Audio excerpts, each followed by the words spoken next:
Alan Hazelton. Yes. How did that occur? As I say, I was moving around a bit. I only stayed a couple of weeks with the doctor's hut, and I was moved, I found a place somewhere else, and this continued all the time. I was given odd jobs because I'd come out of the dip ward.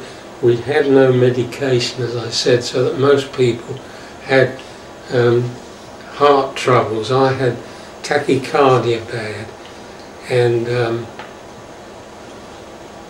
I moved to several different huts. In one, Alan lived. Alan was a major. He was a very competent doctor generally, but he had this passion for eye work, and he ran a little clinic, and most of his staff were Dutch. He had a first-class Dutch sergeant who had he was suffering badly from glaucoma, and I remember Alan very well. I used to go down and help Alan. He had a few things he wanted built. There was a board, an ocular testing board I remember building for him with circles on it, testing and eyes and that. But this sergeant and several others for that matter had bad glaucoma, and we all suffered at some time from a vitaminosis, which gave you sight problems.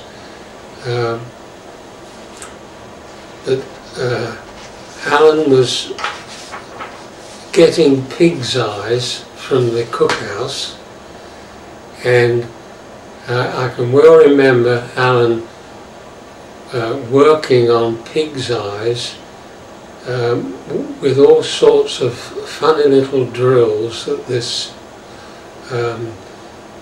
sergeant, he was a very clever mechanic, this Dutch sergeant, and Alan used to practice on these pig's eyes in order to presumably be able to do it on ordinary people to relieve glaucoma tension, you see. And that was quite an interesting period.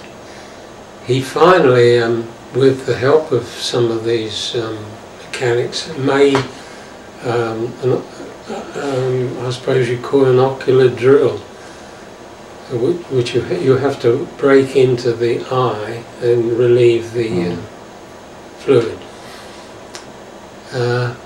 He had quite a big surgery every day because there's quite a bit of eye trouble. Most of it was photosensitivity caused by vitaminosis. You could never sort of stare at the door of a hut. You'd spend about the next half hour seeing nothing but a blinding square of light. It was a curious business. It was vitamin A deficiency. And Alan was a jovial sort of chap, and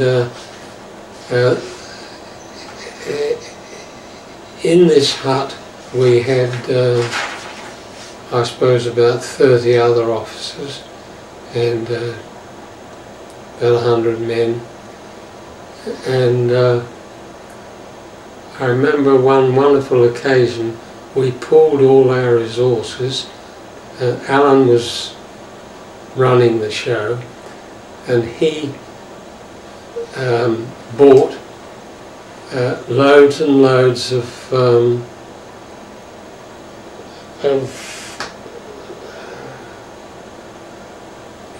yams and bananas and sorts of fruits, and we made a huge fruit salad, and Alan organised that. Yeah, we're going to have to, unless there's something particular that you want to mention further about Alan, no. Well, I think we need to now Right. summarise with something about Noguchi and Bill Drower. Yes. Well, now we at a certain time, of course, by then the railway had been finished in basic style. In other words, the rail ran and was connected, and we were a complete higgledy-piggledy mess of units, of men and Australians and all sorts, all mixed.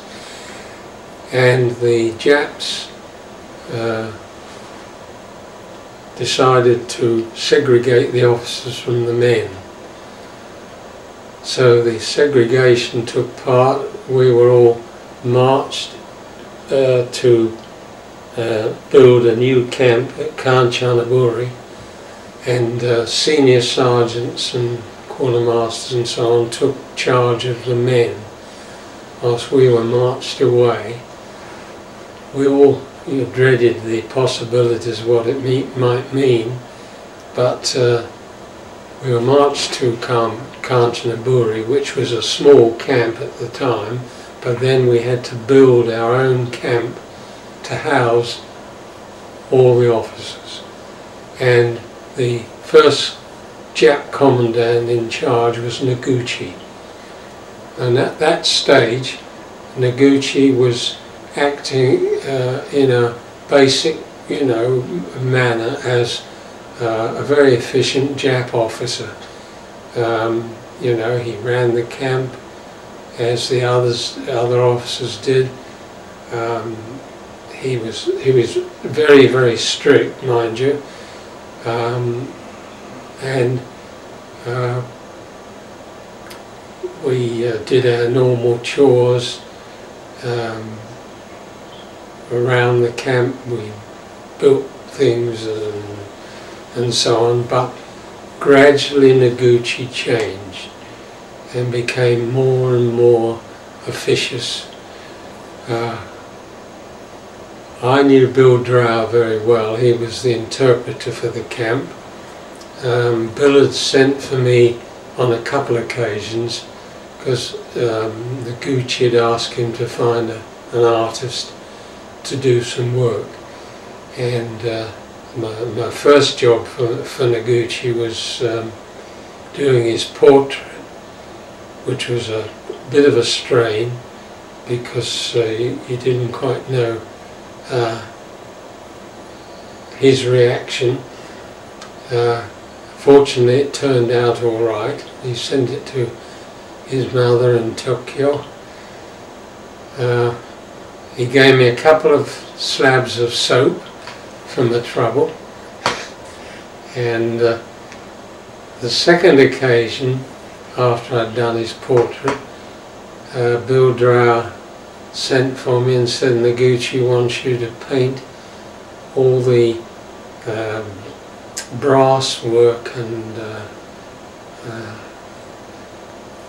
chemical apparatus he'd made or had made, because Noguchi was a chemist in Tokyo.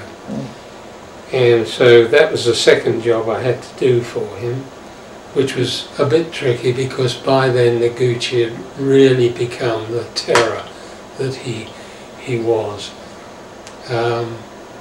I had an instance of that where I asked Noguchi what colour he wanted me to paint all this work. Being a chemist, he'd had all sorts of things made, like scales and things. And he got more and more irritable. He couldn't make his mind up, and he thought he was losing face because he couldn't make his mind up. So in petulant, he grabbed his sword, and I was really worried then. And he